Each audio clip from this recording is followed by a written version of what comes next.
விவசாயியின் கோரிக்கையை நிறைவேற்றாத மோடி அரசை கண்டித்து சிதம்பரத்தில் ஐக்கிய விவசாயிகள் முன்னணி சார்பில் கண்டன ஆர்ப்பாட்டம் நடைபெற்றது. தமிழ்நாடு காங்கிரஸ் கமிட்டி அடகிரி தலைமையில் நடைபெற்ற இந்த கண்டன ஆர்ப்பாட்டத்தில் ஏராளமானோர் கலந்து கொண்டு மோடி அரசுக்கு எதிராக முழக்கம். இதனையடுத்து செய்தியாளர்கள் பேசிய கே.வி. உரிமைக்காக போராடும் விவசாயிகள் மீது பாஜக அரசு வன்முறையாக குற்றம் சாட்டினார். மேலும் காங்கிரஸ் கருத்துக்களை விளக்கினார்.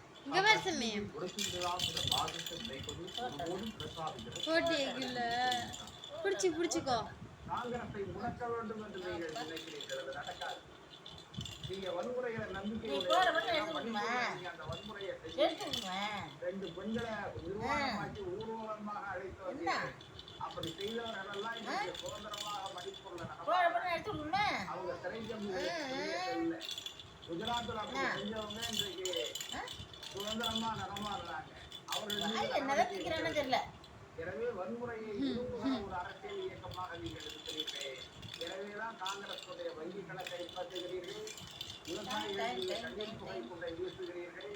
இதெல்லாம் ஏற்றுக்கொள்ள முடியாதது. நாங்கள் வன்மையாக கண்டிக்கிறோம். கிரீஸ் நாட்டில் தன்பாலின ஈர்ப்பாளர்கள் திருமணத்திற்கு தன்பாலின ஈர்ப்பாளர்கள் திருமணம் தொடர்பான மசோதா கிரீஸ் நாடாளுமன்றத்தில் தாக்கல் செய்யப்பட்டது. இந்த சட்ட மசோதாவுக்கு 176 உறுப்பினர்கள் ஆதரவுடன் ஒப்புதல்